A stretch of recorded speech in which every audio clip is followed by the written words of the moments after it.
Bueno, vamos a ver el formulario y recomendaciones para el examen. Entonces vamos a estar viendo un conjunto de fórmulas. Yo les voy a ir señalando cuáles son las fórmulas más importantes de recordar, más recomendables para el examen de admisión, y algunos consejos, algunas definiciones y conceptos sobre esas fórmulas. Entonces, bueno, va a estar largo porque son muchas fórmulas.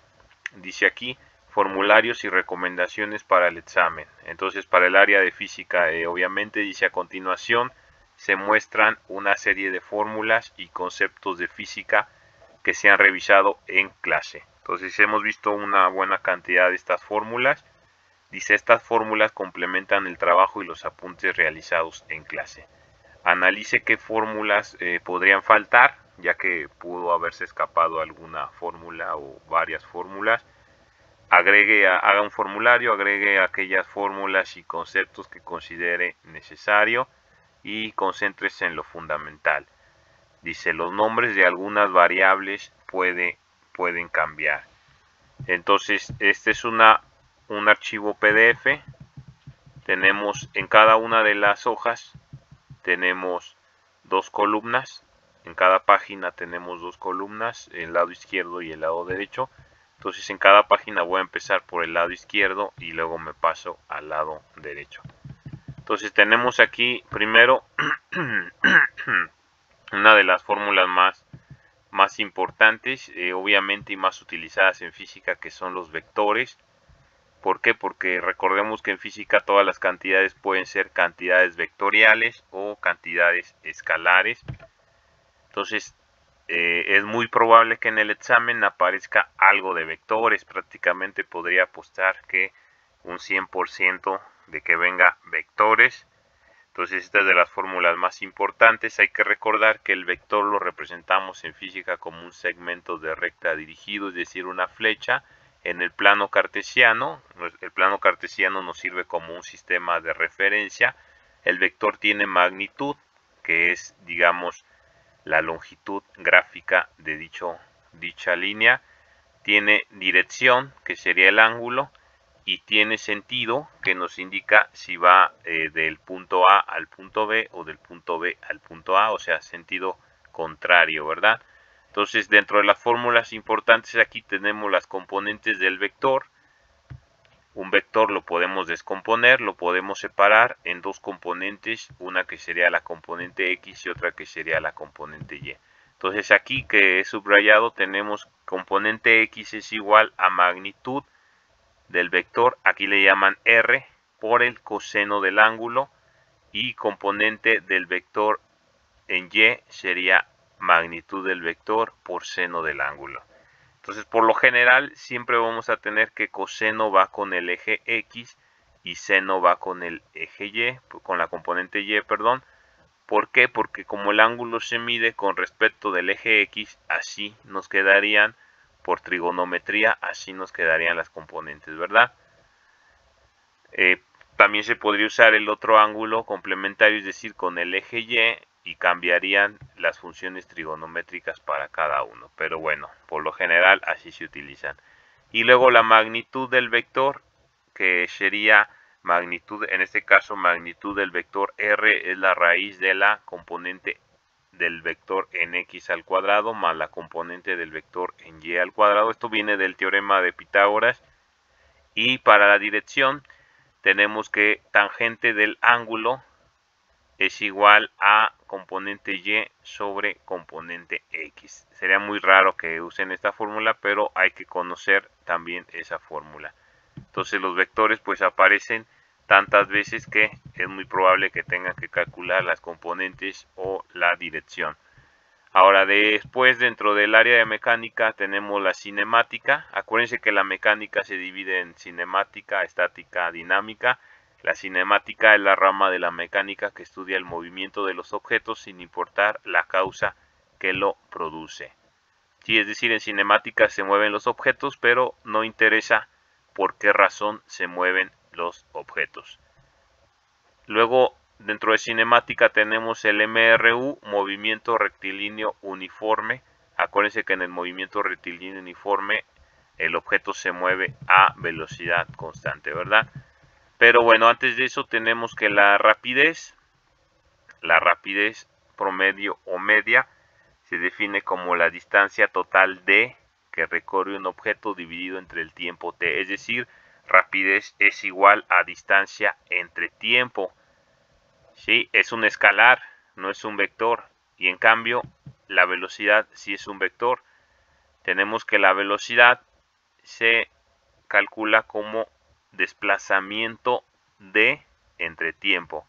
Aquí la diferencia es que como son vectores se le pone la rayita de vector tanto a d, que es desplazamiento, como a b, que es velocidad, y en la fórmula que teníamos anterior, que estoy ahora subrayando, tenemos que la rapidez es distancia entre tiempo, son escalares, ¿verdad? Hay que recordar eso, la diferencia entre la rapidez y la velocidad es muy importante también.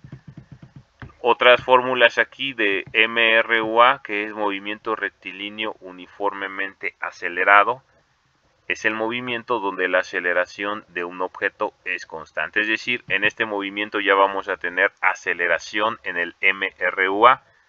Hay que recordar que aceleración se calcula como cambio de velocidad entre intervalo de tiempo. Podríamos decir delta V entre T, aunque aquí no lo puse de esta forma, bueno, no viene de esa forma en este formulario. De las fórmulas de MRUA son tres muy importantes. La primera, que es la definición de aceleración, que es velocidad final menos velocidad inicial entre tiempo.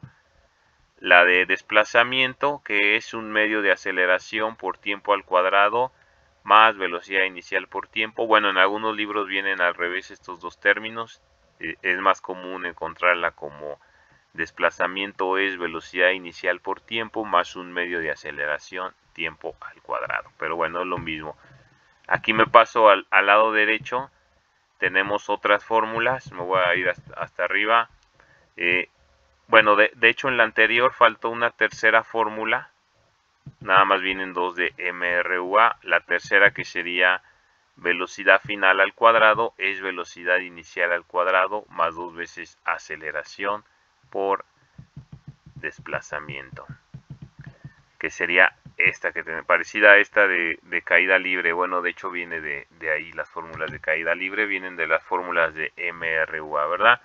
Otra cosa importante pues es el tema de caída libre. El tema de caída libre pertenece al MRUA, es decir, es un movimiento con aceleración constante, solamente que aquí la aceleración constante pues es la aceleración de la gravedad. Dice aquí, cuando los objetos se mueven libremente bajo la influencia exclusiva de la gravedad, decimos que están en caída libre. Es decir, no tenemos resistencia ocasionada por el aire. Muy importante eso. Dice, las fórmulas utilizadas para caída libre son las mismas que el MRUA, son las mismas del MRUA, solamente que vamos a cambiar las variables, la d de desplazamiento por h de altura, la a de aceleración por g de aceleración de la gravedad, y es una constante en la Tierra, g, que vale 9.81 metros sobre segundo cuadrado dirigido hacia abajo, o menos 9.81 metros sobre segundo cuadrado. Muy importante recordar. Si tomamos las tres fórmulas de MRUA y hacemos cambios, cambiamos la A por G, pues me queda escrita de esta forma de aquí. G es velocidad final menos velocidad inicial sobre tiempo. H es velocidad inicial por tiempo más un medio de gravedad tiempo al cuadrado. Y velocidad final al cuadrado es velocidad inicial al cuadrado más 2GH. Pero hay que recordar que en caída libre la velocidad inicial vale 0. Por lo tanto, en estas tres fórmulas de caída libre se tiene que eliminar el término de velocidad inicial. Así debe de hacerse, ¿verdad? Es decir, por ejemplo, la segunda fórmula, que es altura es velocidad inicial por tiempo más un medio de gravedad por tiempo al cuadrado. Si eliminamos la velocidad inicial, nada más nos va a quedar altura es igual a un medio de gravedad por tiempo al cuadrado, como la tenemos aquí, que sería la fórmula clásica de caída libre que se ve en la secundaria. h igual a 1/2 de g por tiempo al cuadrado. Pero ¿de dónde viene en realidad? Pues de las fórmulas de MRUA, cambiando d por h y a por g, y nos quedan estas versiones reducidas. Otra cosa importante en estas de caída libre es que muchas veces se utiliza el tiempo en caer, que viene precisamente de esta fórmula de altura, solamente que despejamos para encontrar el tiempo, y vamos a tener que tiempo es la raíz de 2 veces altura entre la gravedad. También muy recomendable que se aprendan esa fórmula. Luego viene el tema de tiro vertical, todavía dentro de cinemática, dentro de los tipos de movimiento, y a su vez tiro vertical está dentro de MRUA, o sea, es un tema de MRUA. Vamos a tener que aquí dice cuando un objeto sube libremente, es decir, se lanza hacia arriba, se mueve cada vez con menor velocidad hasta que se detiene un instante. En ese punto le llamamos altura máxima, o que tiene su altura máxima, y después cae de nuevo con la misma velocidad con la que subió, la vuelve a recuperar. Dice aquí, la altura que alcanza el objeto cuando su velocidad es 0 es la altura máxima que alcanza. O sea, si nosotros lanzamos un objeto hacia arriba, va a ir disminuyendo su velocidad o su rapidez, si quieren verlo así como un escalar más correcto, hasta que llegue al punto máximo, a la altura máxima que alcanza. Ahí la velocidad vale 0 y luego comienza a bajar y adquiere la misma rapidez con la que fue lanzado, ¿verdad? O la misma velocidad, pero en sentido contrario. Entonces, otra cosa importante es que el tiempo que tarda en subir va a ser igual al tiempo que tarda en bajar. Entonces, eso también es importante de recordar. Ahora, las fórmulas de tiro vertical, bueno, también el tiro vertical aplica hacia abajo, no nada más hacia arriba. Es decir, si yo lanzo el objeto hacia abajo, sería un tiro vertical, pero cambiarían algunas cosas, como la velocidad inicial tendría signo negativo porque va hacia abajo, etcétera. Entonces, bueno, de eso ahí tengo otros, de todos estos temas, pues tengo más videos aquí, ¿verdad? Ahora, las fórmulas son las 3 fórmulas de caída libre, añadiendo tiempo en subir, tiempo en el aire y altura máxima. O sea, podríamos decir que de tiro vertical son 6 fórmulas, las mismas 3 de caída libre que tenemos acá. Estas 3, la primera, la segunda, la tercera, las mismas 3 de caída libre, solamente que aquí velocidad inicial no se hace 0, sino que queda así totalmente como las tenemos, 1, 2, 3, y luego añadimos 3 fórmulas más, una que sería tiempo en subir, el tiempo que tarda en subir, que es menos velocidad inicial entre la gravedad. En algunos formularios van a encontrarla sin el menos. ¿Por qué? Porque la gravedad se usa positiva en ese formulario. Pero aquí, como se usa negativa, se pone el menos. Luego la altura máxima, que sería menos velocidad inicial al cuadrado entre 2 veces la gravedad.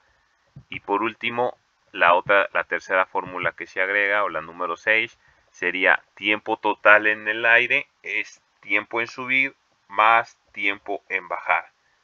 O podríamos decir que el tiempo total en el aire o tiempo de vuelo es 2 veces el tiempo en subir.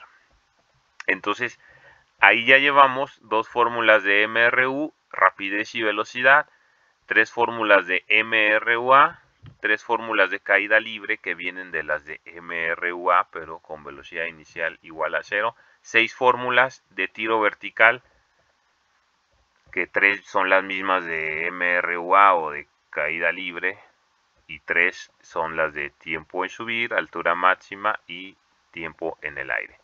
Y luego ya sigue tiro parabólico. Cuando ustedes ven tiro parabólico, se supone que ya dominan todo lo demás de cinemática, o sea, ya dominan MRU, MRUA, MRUA caída libre, MRUA tiro vertical. Entonces ya llegan a tiro parabólico. Dice aquí, el tiro parabólico se divide en semiparabólico y en parabólico completo. O sea, hay dos tipos de tiro parabólico. En uno se forma la media parábola y en otro se forma la parábola completa. Dice aquí, las ecuaciones de tiro semiparabólico son las ecuaciones de MRU y MRUA, pero caída libre. O sea, en tiro semiparabólico, en el eje vertical usamos las de caída libre. Y las ecuaciones de tiro parabólico completo son las ecuaciones de MRU y MRUA tiro vertical. O sea, en el tiro parabólico completo, en el eje vertical, en el eje Y, se utilizan las fórmulas de tiro vertical, las que ya hemos visto. Por eso les digo que este tema se ve cuando ya dominan, obviamente, lo primero de MRU, MRUA. Dice aquí, ecuaciones de tiro parabólico completo, tiempo total. Bueno, me voy a ir pasando a la siguiente página. Dice, ecuaciones de tiro parabólico completo. Aquí son las de tiro parabólico completo. O sea, y es la versión donde metemos la magnitud de la velocidad inicial y el ángulo inicial. La primera es tiempo total de vuelo, que es esta, ya pasándome a la siguiente página, es esta que tenemos ahí. Tiempo total de vuelo es 2 veces la magnitud de la velocidad inicial, seno del ángulo de disparo, entre gravedad. Es decir, esta fórmula la van a usar cuando les den la magnitud de la velocidad inicial y el ángulo. Si en el examen les dan directamente esos dos valores, tendrían que recordar esta fórmula y aplicarla rápidamente, directamente, sin descomponer en componentes de X de la velocidad y componente Y, es decir, sin separar el movimiento en el movimiento vertical y el movimiento horizontal. Sí, aquí nada más aparecen esas tres fórmulas, no aparecen, digamos, que descomponemos y etcétera, ¿no? Pero eso ya lo pueden revisar también ustedes. Dice altura máxima que alcanza el proyectil.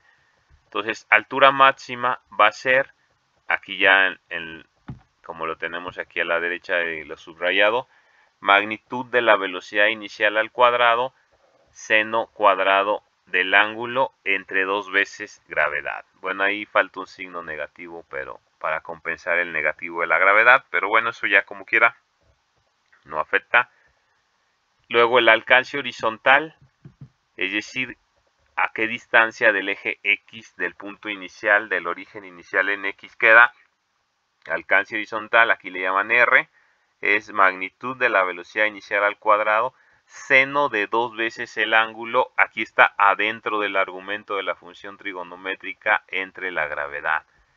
Dice aquí, para una velocidad inicial VI, el alcance máximo de un proyectil se produce a 45 grados. Es muy importante recordar que el alcance máximo del proyectil es a los 45 grados.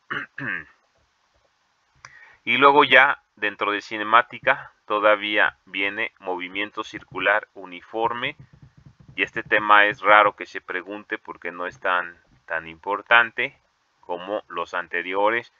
Pero pues si se puede recordar algo de esto, tenemos aquí primero una equivalencia que me dice, esta equivalencia me permite convertir entre radianes, grados y revoluciones. O sea, los radianes, los grados y las revoluciones son unidades angulares, unidades para medir ángulo. Entonces con esta equivalencia y haciendo la conversión podemos convertir entre esas tres. Y no hay que olvidar que la unidad más importante en física, es decir, la unidad del sistema internacional, por eso digo que es la más importante, la unidad SI, es el radian. Es decir, todos los resultados de unidades angulares deben de estar en radianes, a menos que se pida en otras unidades. Entonces, tenemos aquí que una revolución, es decir, una vuelta completa, es igual en grados a 360 grados, que es igual en radianes a 2 pi radianes. 2 por pi, es decir, pi es 3.1416, 3.1416 por 2 es 6.28, es decir, 6.28 radianes son una revolución o son 360 grados. Entonces, con esta equivalencia, que también sirve para todo lo de matemáticas, podemos convertir entre radianes, grados y revoluciones. Y luego tenemos desplazamiento angular. O sea, una de las fórmulas de aquí, desplazamiento angular, dice el ángulo que gira el vector de posición de un objeto que se mueve con movimiento circular se llama desplazamiento angular. Bueno, más claro aquí en este recuadro, dice resumen de fórmulas del MCU. El MCU es movimiento circular uniforme. Movimiento circular uniforme. La primera fórmula, la 1 que dice aquí, es velocidad angular, que sería desplazamiento angular θ en radianes dividido entre tiempo. Es decir, la velocidad angular podemos ver que es la relación entre cuánto desplazamiento angular tiene entre el tiempo en que se lleva a cabo. O sea, se parece a la fórmula de velocidad lineal, la velocidad que manejamos siempre en MRU, pero en vez de ser d, va a ser θ, por eso que queda aquí θ entre t, es decir, desplazamiento angular sobre tiempo, y se mide en radianes sobre segundo la velocidad angular. Luego tenemos la frecuencia. Acuérdense que la frecuencia es muy importante en física, no nada más para movimiento circular, sino para todo lo relacionado a fenómenos cíclicos como ondas. Entonces tenemos aquí como segunda fórmula que la frecuencia es el número de vueltas entre tiempo, número de revoluciones entre tiempo, y las unidades de frecuencia son los hertz, que se escribe H mayúscula Z. Y luego tenemos la fórmula 3. Bueno, aquí no se define periodo, pero periodo es lo contrario de la frecuencia, es decir, periodo es el tiempo en completar un ciclo. Y periodo se mide en segundos. Aquí no aparece, yo pondré aquí la fórmula de periodo, que aquí le llaman P, pero en los libros es T mayúscula. ¿Por qué? Porque la tercera fórmula, aquí ya aparece periodo, pero aquí me dice que el producto de la frecuencia por el periodo es igual a 1. También la podemos encontrar como que frecuencia es igual a 1 sobre periodo. Es decir, el periodo y la frecuencia son recíprocos. La fórmula 4 aquí es la de velocidad angular, pero estamos incluyendo la frecuencia, es decir, aquí la tenemos la 4, omega, que es velocidad angular, va a ser 2 por pi por frecuencia. La 5, que también es de velocidad angular, ahora en vez de tener frecuencia, aquí hay un error, 2pi sobre periodo, hay un error aquí en esta fórmula. ¿Sí? ¿Por qué? Porque la frecuencia es el recíproco del periodo.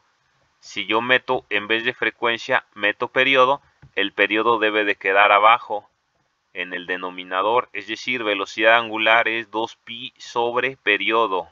Y aquí hay un error en esta fórmula, aquí de donde la han sacado, del libro donde la han sacado, debe ser 2pi sobre periodo, no 2pi por periodo. Eso está mal, pero bueno, entonces la 6 ya es velocidad lineal. Aquí nada más estoy mencionando las fórmulas, todavía hay que saber bien de dónde viene la fórmula y las definiciones. Velocidad lineal, cuando yo tengo un movimiento circular, voy a generar una velocidad lineal, digamos, a la orilla del... Vamos a pensar que tenemos un disco. El disco se está moviendo en movimiento MCU, movimiento circular uniforme, es decir, a la misma velocidad angular. Vamos a pensar que a la orilla del disco vamos a tener una velocidad lineal, también llamada tangencial, porque es tangente a la trayectoria circular. Aquí no puedo escribir, pero si escribiera, dibujaría un círculo y una línea tipo vectorcito, tipo vector saliendo del disco en las orillas, ¿verdad? Que es tangente a la trayectoria. Entonces, la velocidad lineal va a ser R radio por omega. O bueno, yo lo veo más como omega R en los libros. Velocidad lineal omega R. Y luego aceleración centrípeta, que pertenece al MCU. Es la única aceleración que pertenece a un movimiento a velocidad constante, es la aceleración centrípeta. Aceleración centrípeta, ¿por qué se llama centrípeta? Porque va dirigido hacia el centro de la trayectoria circular. Y aceleración centrípeta es velocidad lineal al cuadrado dividido entre r. Además me dicen aquí que un radián son 57.3 grados y lo que ya habíamos dicho, una revolución son 2 pi radianes o 6.28 radianes, como tenemos ahí, ¿verdad? O 360 grados. Después seguirían las fórmulas del movimiento circular uniformemente acelerado, es decir, es un movimiento circular pero con aceleración constante. Dice aquí, cuando la velocidad angular de una partícula material que describe una trayectoria circular no es constante, dicha partícula experimenta una aceleración angular. Es decir, vamos a tener cambios de velocidad angular y si hay cambios de velocidad angular, pues vamos a tener aceleración angular. Que de las fórmulas, ahí tenemos la fórmula de mc/UA, son tres fórmulas, al igual que el mr/UA. De hecho, son las tres mismas fórmulas del mr/UA, pero vamos a cambiar las variables. Acuérdense que en mr/UA aceleración es velocidad final menos velocidad inicial entre tiempo. Aquí, como es todo en una circunferencia, es decir, todo es circular, tenemos que alfa es aceleración angular, es igual a omega final menos omega inicial entre tiempo, es decir, velocidad angular final menos velocidad angular inicial entre tiempo. La segunda, acuérdense que en mr/UA la segunda es desplazamiento es igual a velocidad inicial por tiempo más un medio de alfa tiempo al cuadrado. Aquí cambiaríamos las variables, en vez de ser d es teta, que es desplazamiento angular, es igual a omega inicial por tiempo, que es velocidad angular inicial por tiempo, más un medio de alfa tiempo al cuadrado, un medio de aceleración angular por tiempo al cuadrado. Y la tercera, que también es equivalente o se parece a la tercera de mr/UA, que en mr/UA es velocidad final al cuadrado, es velocidad inicial al cuadrado más dos veces aceleración por desplazamiento. Aquí cambiamos las variables y sería omega final al cuadrado es igual a omega inicial al cuadrado más dos veces alfa por teta. Y luego ya, por último, de estas de aceleración, que diga de movimiento circular, tenemos velocidad lineal, que ya la habíamos dicho. Habíamos dicho que velocidad lineal era omega r, velocidad angular por radio, pero podemos tener otra versión que es 2 pi por radio entre periodo. Y como el periodo es lo recíproco de la frecuencia, también tenemos que velocidad lineal es 2 pi frecuencia por radio. Y luego la aceleración centrípeta, acuérdense que ya lo habíamos dicho, aceleración centrípeta es del MCU, no de MCUA, aunque puede aparecer en MCUA, pero originalmente pertenece al MCU. Entonces tenemos que la aceleración centrípeta es velocidad lineal al cuadrado entre r, que también es 4 pi al cuadrado por radio de la circunferencia entre periodo al cuadrado, que también sería, como de nuevo tenemos el periodo, metemos la frecuencia como su recíproco, aceleración centrípeta es 4 pi cuadrada frecuencia cuadrado r. Entonces así también quedaría aceleración centrípeta.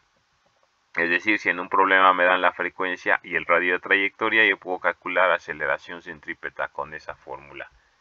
Y luego aquí aparece fuerza centrípeta, que de hecho no debería, porque esto es es cinemática, es sin las causas que lo producen, es decir, sin las fuerzas, ¿verdad? Pero aquí aparece fuerza centrípeta. Entonces fuerza centrípeta es, acuérdense, pues sabemos que la segunda ley de Newton nos dice que fuerza es masa por aceleración. Pues aquí tenemos que fuerza centrípeta es masa por aceleración centrípeta, y como aceleración centrípeta es velocidad lineal al cuadrado entre r, como lo tenemos en la anterior, aquí nos quedaría masa por velocidad lineal al cuadrado entre r. Y esto, si metemos aquí otra fórmula de velocidad lineal, la de 2πr entre t o 2πfr, nos va a quedar una formulota que dice fuerza centrípeta es 4pi cuadrada f cuadrada mr. Acuérdense que r es el radio de la circunferencia. Y así quedaría fuerza centrípeta. Aunque aquí luego ya vienen las fórmulas de dinámica, aplicaciones, leyes de Newton. Tenemos dinámica, estudia el movimiento de los cuerpos, pero sí considera la causa que lo produce el movimiento. Es decir, considera las fuerzas. Entonces tenemos conceptos como fuerza resultante. Dice, siempre producirá una aceleración en la dirección de la fuerza. La masa es una medida cuantitativa de la inercia. O sea, si les preguntan qué es la medida de la inercia o medida cuantitativa de la inercia, porque la masa me dice qué tanta inercia tiene el cuerpo, o la inercia me dice qué tanta masa tiene el cuerpo. Y luego las leyes de Newton, que se tienen que saber de memoria, y aparte saberlas explicar y conceptualizar, y por si hacen preguntas de eso. La primera ley, que es la ley de la inercia, precisamente dice: un objeto en reposo o en movimiento rectilíneo con velocidad constante permanece en reposo, movimiento con velocidad constante, a menos que sobre él actúe una fuerza neta no equilibrada. La segunda ley de Newton, que es la ley fundamental, dice: la magnitud de la aceleración es directamente proporcional a la fuerza e inversamente proporcional a la masa. ¿Qué me dice esto? Como la aceleración es inversamente proporcional a la masa, a mayor masa, menor aceleración, y a menor masa, mayor aceleración. O sea, son inversas, son contrarias, y eso ya lo sabemos. Si un objeto tiene mucha masa, tiene poca aceleración, y al revés. Entonces aquí aparece una fórmula que es de las más famosas, que es fuerza igual a masa por aceleración. No hay que olvidar que la fuerza en el sistema internacional se mide en Newton, y un Newton es un kilogramo metro sobre segundo cuadrado, y en esta del sistema inglés, creo, dice una libra es un slug por pie sobre segundo cuadrado, o bueno, unidades del SUEU. Y luego tenemos la tercera ley de Newton, dice: un objeto en reposo, movimiento rectilíneo con velocidad constante, permanece en reposo, movimiento... no, aquí hay un error en esta tercera ley, no debe de ser esta. Aquí de nuevo me está poniendo la primera ley, la ley de la inercia, ahí hay un error.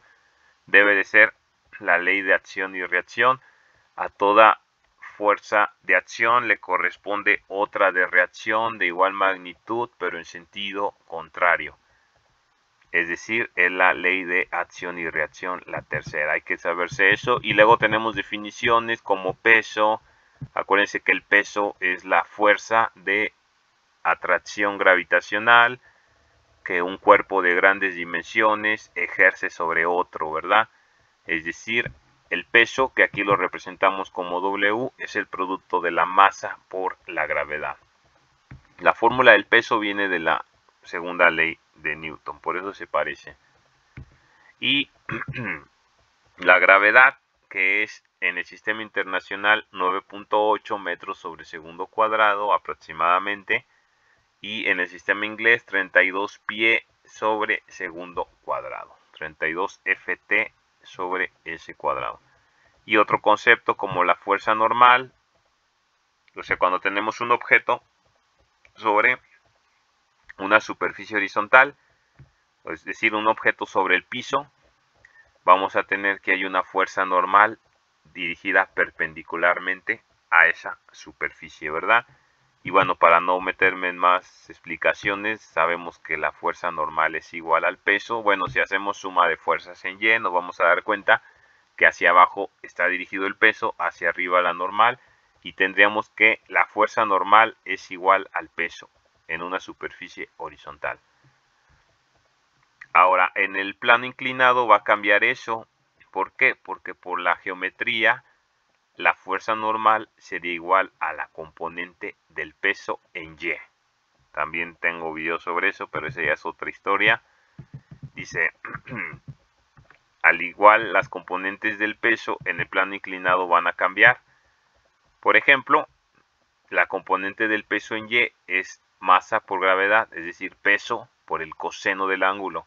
Aquí Y va con coseno, cuando normalmente X debería ir con coseno.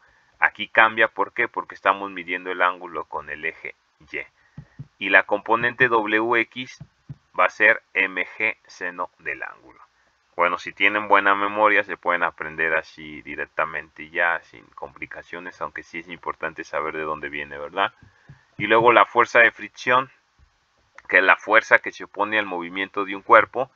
Fuerza de fricción, aquí viene como mu por fuerza normal. O bueno, mu o mu, que es el coeficiente de fricción por fuerza normal. También muy importante esa fórmula. Entonces son las fórmulas sencillas, directas, ya otra cosa es en situaciones complejas. Luego tenemos dentro todavía de dinámica, tenemos las fórmulas de trabajo, energía, potencia, es decir, del tema trabajo y energía.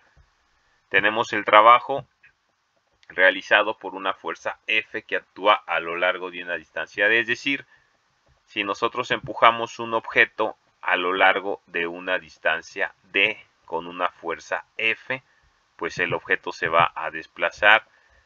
Entonces vamos a tener, bueno, no necesariamente se puede quedar ahí, pero supongamos que se está desplazando, pues si se está desplazando vamos a tener trabajo, y el trabajo se calcula como fuerza por distancia, si el ángulo vale 0, pero ya la versión general es trabajo es fuerza por distancia por el coseno del ángulo. Acuérdense que el ángulo es el ángulo que hay entre el desplazamiento y la fuerza.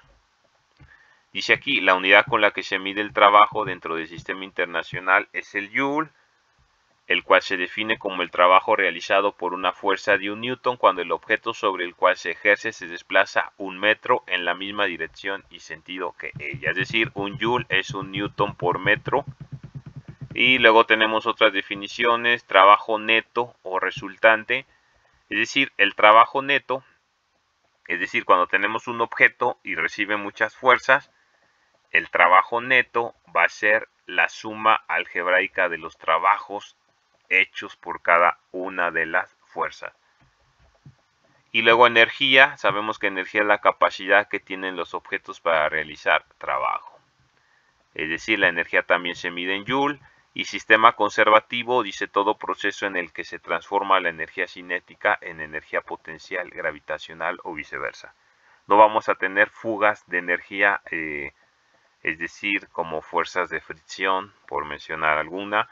Entonces, en un sistema conservativo, toda la energía cinética se transforma en energía potencial y ya, no va a haber fugas. Luego, energía cinética, que la representamos como K, o en algunos libros como EC, capacidad para realizar trabajo como resultado del movimiento. Es decir, es la energía que tiene un cuerpo debido a su movimiento. Energía cinética es 1/2 de la masa por la velocidad al cuadrado. Y luego la energía potencial o potencial gravitacional es la que resulta de la posición de un objeto con respecto a la Tierra. Así es la energía que posee un cuerpo debido a su posición. Energía potencial aquí lo representamos como U, en algunos libros como EP, es masa por gravedad por altura, mgh. Pero como tenemos mg es peso, podemos escribir esta fórmula simplemente como peso por altura, que llegamos a lo mismo, solamente por si nos dan el peso directamente, pues lo multiplicamos por la altura y tenemos energía potencial. Luego se empiezan a combinar las fórmulas aquí con el teorema del trabajo y la energía cinética. Como su nombre lo dice, combina la energía cinética y el trabajo. Dice aquí el teorema, el trabajo neto es igual al cambio en la energía cinética. Cambio en la energía cinética, es decir, trabajo es energía cinética final menos energía cinética inicial. O si lo desarrollamos, trabajo es 1/2 de la masa velocidad final al cuadrado menos 1/2 de la masa velocidad inicial al cuadrado. Y luego el teorema más importante de de los más importantes aquí, porque ya combinamos energía cinética y potencial, que es el teorema de conservación de la energía mecánica, que me dice que la suma de la energía cinética en el punto inicial más la suma de la energía potencial, lo estaba viendo al revés, aquí energía potencial inicial más energía cinética inicial es igual a la suma de la energía potencial final más energía cinética final. O sea, ¿qué me dice esto? Que si sumo la energía cinética y la potencial en un punto, va a ser igual a la suma de las dos en otro punto, siempre y cuando sea un sistema conservativo. Y si desarrollamos la fórmula, pues es mgh inicial más un medio de masa velocidad inicial al cuadrado igual a mgh final más un medio de mbf cuadrado. Y luego aquí más abajo dice conservación de la energía mecánica cuando incluimos la fricción, es decir, cuando no es un sistema conservativo, que esto es no se les va a preguntar, pero nada más hay que saberlo. ¿Qué va a pasar aquí? Pues vamos a tener otro término, se le agrega otro término a la fórmula de conservación de la energía mecánica, o sea, del lado izquierdo tenemos energía potencial inicial más energía cinética inicial, del lado derecho energía potencial final más energía cinética final, y aquí al final hay un término que agregamos. Este término se agrega porque la fuerza de fricción en este caso está presente, entonces en realidad vendría del trabajo hecho por la fuerza de fricción, pero aquí sería fuerza de fricción por distancia. Hay que agregar ese término y ahí ya completar la situación. Y luego potencia, la potencia que se representa como P mayúscula es la rapidez con la que se realiza un trabajo, es decir, potencia es trabajo entre tiempo y también es fuerza por velocidad. Bueno, ahí me brinqué, me voy a regresar. La unidad de potencia es el watt, que se define como la potencia que se desarrolla al efectuar un trabajo de un joule en un segundo. Sí, es decir, un watt es un joule sobre segundo. Y un kilowatt pues son 1000 watts y un caballo de potencia HP son 746 watts. Y luego tenemos las leyes de Kepler, ya para terminar dinámica. También hay que recordar las leyes de Kepler. La primera ley, aquí nada más es teórico, bueno, hay una fórmula en la tercera, pero la primera ley dice todos los planetas se mueven en órbita elíptica con el Sol situado en uno de sus focos. Y aquí tenemos la imagen. Tenemos el Sol, tenemos el planeta girando alrededor del Sol en una órbita elíptica y tenemos dos puntos importantes, el punto P y el punto A. Dice aquí, el punto P donde el planeta está más cerca del Sol se llama perihelio, por eso es P, y A donde el planeta está más lejos, afelio. Perihelio y afelio, por si les preguntan algo de eso. Y luego la segunda ley de Kepler dice la recta imaginaria que une cualquier planeta con el Sol barre áreas iguales en tiempos iguales. Aquí tenemos la recta imaginaria.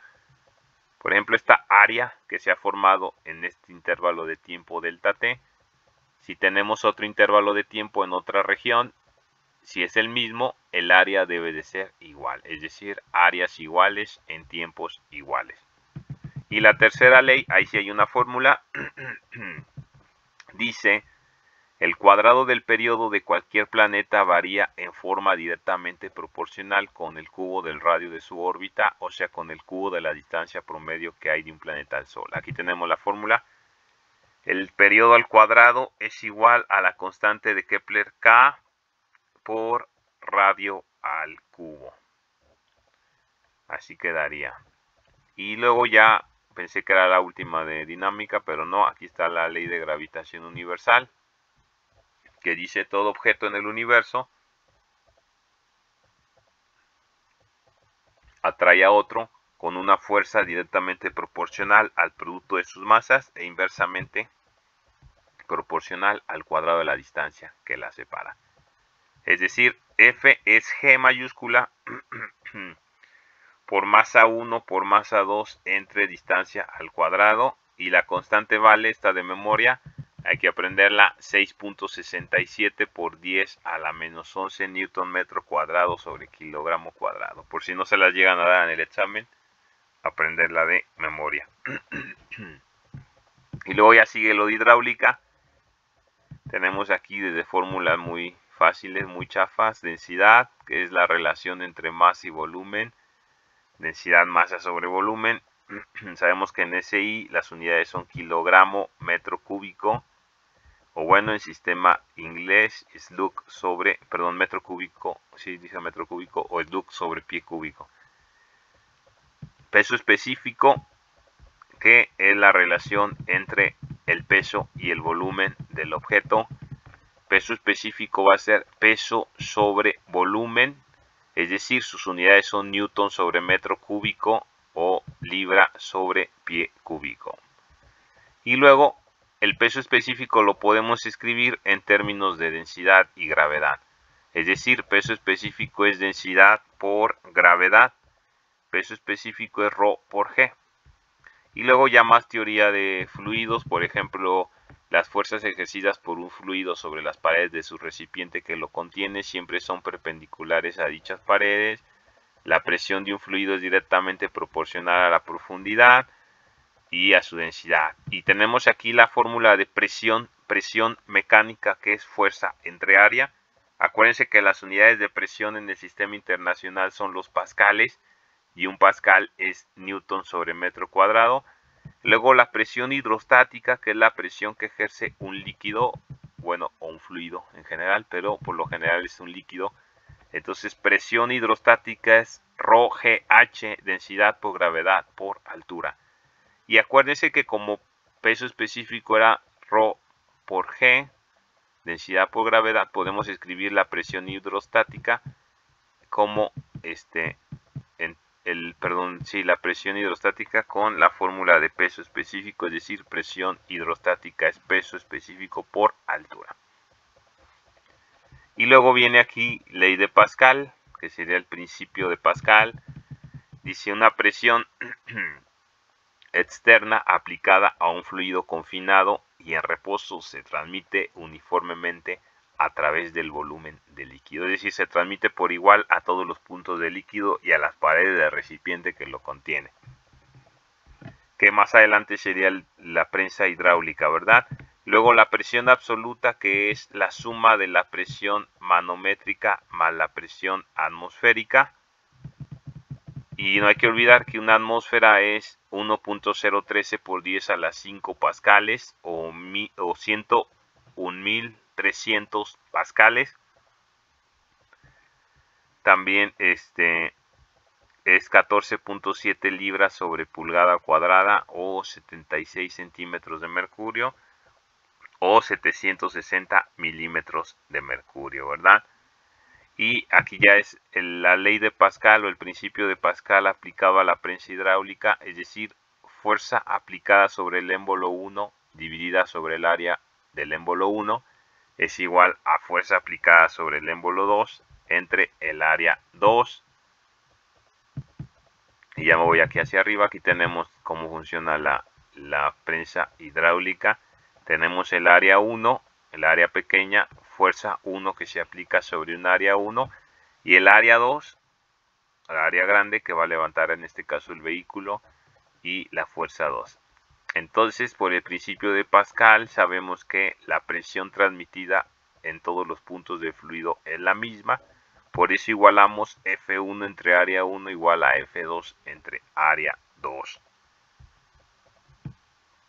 Y bueno, ahorita en el siguiente video son muchas fórmulas, sigo con más fórmulas. Y por ejemplo, si le adelanto, así nada más vienen las de hidráulica, hidrodinámica, calor y termodinámica, escalas de temperatura, dilatación térmica, calorimetría, calor específico, capacidad calorífica, etcétera. Y luego más adelante leyes de los gases ideales, ley de Boyle, ley de Charles, ley de Gay-Lussac, leyes de la termodinámica, primera, segunda, tercera, procesos termodinámicos, adiabático, isocórico, isotérmico, isobárico, eficiencia de la máquina térmica, electricidad, ley de Coulomb, campo eléctrico, potencial eléctrico,